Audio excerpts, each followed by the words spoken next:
اگه انتخاب رشته داری این ویدیو رو از دست نده. امروز می‌خوایم از دانشجوها بپرسیم از رشتهشون راضی هستن یا نه. حتی چند بار به این فکر کردم که از اول بشینم برای کنکور درس بخونم. رشتهتون چیه؟ فیزیولوژی ورزشی. از رشتهتون راضی هستین یا نه؟ بله به دلیل اینکه خودم از بچگی ورزش کردم، خب به این رشته خیلی علاقه‌مندم. یه توصیه برای بچه‌هایی که تازه میخوان بیان دانشگاه. بچه‌ای که تازه میخوان بیان دانشگاه باید دنبال علایقشون باشن، چون اگر اون درسی که میخونید وقتی که میذارید بهش علاقه نداشته باشید هیچ وقت نمیتونید توش موفق شید. کارشناسی ارشد مشاوره توانبخشی اون بر اساس علاقه‌ام بوده و انتخاب بازار شغلی که تو کشورمون ایران وجود داره.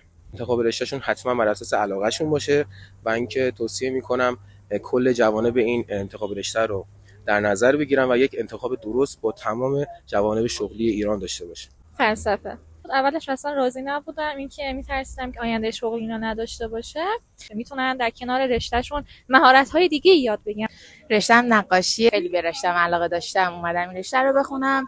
حقیقتا از رشته‌ام و روند کار راضیم. رشته ما خیلی درس عملی زیاد داره و خب درس عملی هم نسبت به درس تئوری چیزتر، روندش سخت‌تر و کنار اومدن با یه سری از استادا هم یکم کارو سخت میکنه، ولی خب میشه کنار اومد دیگه. مهندسی معماری.